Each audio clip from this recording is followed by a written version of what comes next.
Hey everybody, this is Phoenix Down, and welcome back to Let's Play The Legend of Zelda, A Link to the Past.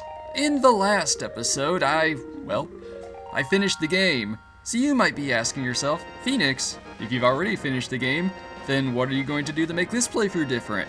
And I'm very glad you asked that.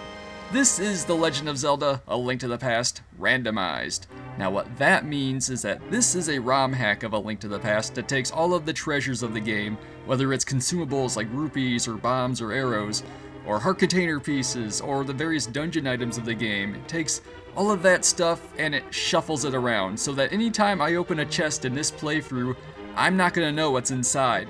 And that is going to greatly influence the direction I take this Let's Play in, because I'm going to be doing things based on what my inventory allows. So let's say I don't have the bow and arrow, that means I can't complete the Eastern Palace, as the game originally intends. If I don't have, say, the Book of Medora, I can't enter the Desert Palace the way the game intends, so on and so forth. So there's going to be some sequence breaking in this playthrough, probably quite a bit, actually, so it's going to make things very interesting. This will be the closest thing to a blind Let's Play I have done on this channel so far. So I'm stepping outside of my comfort zone a little bit for this one, but if you guys enjoy it, then it'll be all worthwhile. So come and join me for Let's Play The Legend of Zelda, A Link to the Past, Randomized. And we begin all good adventures with the player select screen. So we have to pick a name. This is the Japanese version of the game, if you hadn't noticed already. So unfortunately I am limited to 4 characters, so I guess I'll settle for Phenix, or Phinx, however you want to pronounce it.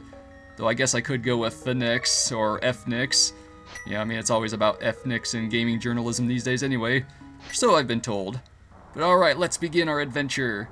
And something else that's been changed for this version of the game, the ROM hackers, the modders of this version, they've made some other changes too, not just to randomize all the treasures, but let's say, and I'll go into more of this stuff as it becomes relevant, but they also cut out some of the extra dialogue of the story, so that it's, basically they had like races for like speed runs and stuff like that in mind. But we have our first chest over here, and inside is, ooh, we got ourselves our first heart container. Alright, a full one too, so we're off to a good start there. Full health.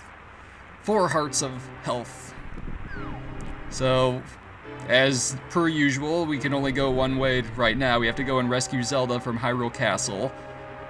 But yeah, the modders, they made various other tweaks to the game as well, and they're using the Japanese version because they had speedrunning in mind, because there are various glitches that you can do in the Japanese version of the game that you can't do in the North American or any other release of A Link to the Past. You know, there's glitches that let you swim in places without the flippers. There are, and we just unceremoniously just picked up our sword and shield from our fallen uncle. Rest in peace, Uncle. Thank you very much. Just loot his corpse and move on. But yeah, there were various, I lost my train of thought there for a second. But yeah, there are various glitches that you can exploit, and some of it's required for you to complete the game. In the randomizer, you have an option. You can check a box that decides whether or not the really glitchy skips are required to complete the game, because every randomized assortment of this game is completable, but sometimes you have to think outside the box to pull it off. And in this chest we get the lamp. Okay, nothing too crazy there. That one's actually in a normal playthrough of A Link to the Past. If you didn't get the lamp in Link's house, this would be the next place to find it normally. So that's actually, so far things haven't gone too crazy yet.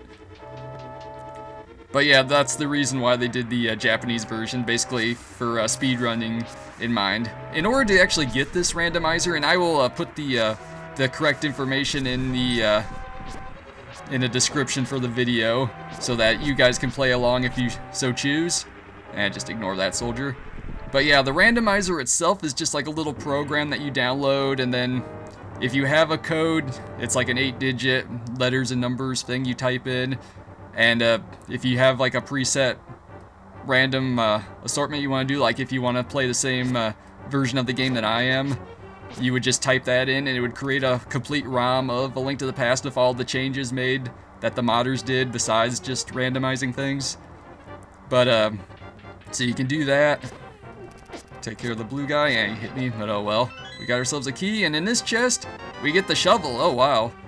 we get to steal our shovel now, which is pretty much a mostly useless item, but this is the most, I don't know, out there thing we've gotten so far, I guess. Just take care of that guy, just send him over the edge. You're pushing me to the edge, guys. Don't make me jump. I don't know where I'm going with that. There's a lot of things I'm trying to explain at one time. I admit I'm a little out of practice. I haven't made any videos since I finished Chrono Trigger. And that was like over 6 months ago, actually. So yeah, I'm a little out of practice, so bear with me. I'll get back into the swing soon enough. Took him out, opened the door.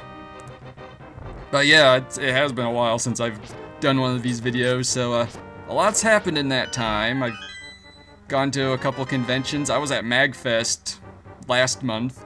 That was a great time. You know, I saw a New World a couple times. You know, the Final Fantasy Intimate Music Concert Series. I attended 2 performances of that. One of them was on my birthday, actually, which was nice. Had a couple procedures done. I don't really want to go into too much detail into my personal life, but I had sinus surgery done, and I had a hole in my eardrum patched, of all things. It's kind of weird. Didn't even know I had that problem. But, all things considered, though, I'm doing alright now, so a couple pots to the head will take care of this guy, and we get the big key. And we get to rescue Zelda, and she just unceremoniously comes with us and restarts the music. Because one of the things that they hacked, I think I went into this a little bit, but the modders, they removed a lot of the story sequences of the game to make it flow faster. And in this chest, oh wow, we get the blue mail. So we just changed our shirt like right in front of Zelda there, but okay, I'm assuming she didn't mind, or she just covered her eyes or something like that. But I'm starting, you know, considering that I got the heart container and now I got the blue mail, which cuts damage that we receive in half, I'm starting to worry that the game is like telling me something. It's like, you're in for a rough ride, man. So we're just gonna help you out just a little bit here, but after this you're on your own. So we're off to a pretty good start though. I mean, cutting down damage in half like right off the bat in the first, like, I don't even know if you can even call this a proper dungeon. But we're off to a good start there. So just jump down here, we'll sneak up the stairs, or ladders, or whatever that is, and we're gonna move on up and out. So yeah, a lot's been going on since then. How are you guys doing? Feel free to, you know, if you're anybody that's commented on previous videos of my other series, the previous Link to the Past, or anything else, you know, feel free to catch me up on how you guys are doing. We're gonna head on over to the throne room. You guys have played this game before, I'm sure. But yeah, like I don't remember if I finished explaining it. Basically, you download the randomizer program. It gives, if you leave the little thing blank, it'll give you just a randomly generated thing. All right, come on, pushing. Zelda wasn't helping me there for a second, or maybe I was the one not helping. Oh yeah, it's something else about the ROM hack, and since I got the lamp, it's not relevant, but they hacked it so that if you do not get the lamp, in a normal playthrough, Zelda won't let you come in here without the lamp because you need light to see. But because I already got the lamp, it's not an issue. So alright, let's go downstairs. I was thinking there might be a key in this room, but that must be the next one. We got ourselves our ropes, so we'll just take care of those. Ooh, nice, 4 of them. Oh yeah, this is the room that has the key, that's right. Oop. Walked right into that snake. Take that. But yeah, I lost my train of thought again, I apologize for that. You know what? Let's light this up just a little bit so we can see. Got a chest over here with a map. I don't know what that map is to. It must be for the castle. I guess you would have gotten the map earlier, now that I think about it. Yeah, another thing about the randomizer is that for places like dungeons, like it doesn't take like random compasses from like different dungeons and cycles that around. Like things like that will remain in the appropriate location. So like maps and compasses and keys, that's all like, that doesn't that doesn't change much. But the dungeon items themselves from the big chests, that, on the other hand, can cycle around a bit. I think there's like one enemy I missed. Figures it's the last one. There we go. So yeah, there's a lot of different things to go into. Unfortunately, I never found bombs, so I can't blow a hole in that wall early and save myself a trip here later, but oh well. So it goes. Stock up on some money. Speaking of money, another thing that they changed is if you notice the rupee counter there, it actually has 4 zeros, 4 digits. That's because they upped the maximum rupee count that you can get to 9,999 instead of just 999. Probably because it's possible to get like multiple, like huge, like multi-hundred rupee drops at one time. So it's a little consideration they did for you there, just so it doesn't feel like it's a waste. Anyway, we skip the dialogue and we have ourselves another chest here. And we got a heart container piece. Okay, that's not too different from what we got before. And we're making some pretty good time. I was thinking about cutting the episode short there, but I got through the dungeon faster than I expected. So let's just continue on. And let's go over to Kakariko Village and raid the village a little bit first. Do some pillaging in the village. Stock up on some gear there. Take care of these guys. Let me get that. Alright.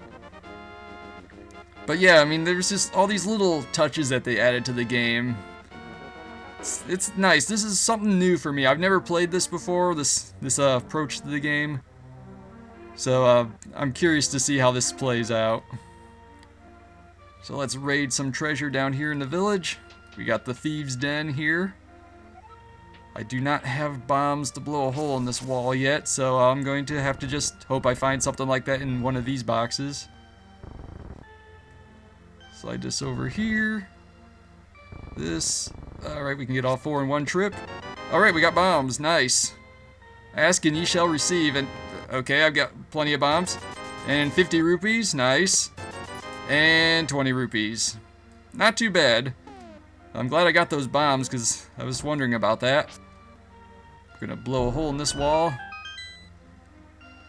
And we got another chest up here. With another piece of heart, okay. That works. 2 down, 2 to go to get our next heart container piece. I'll take that.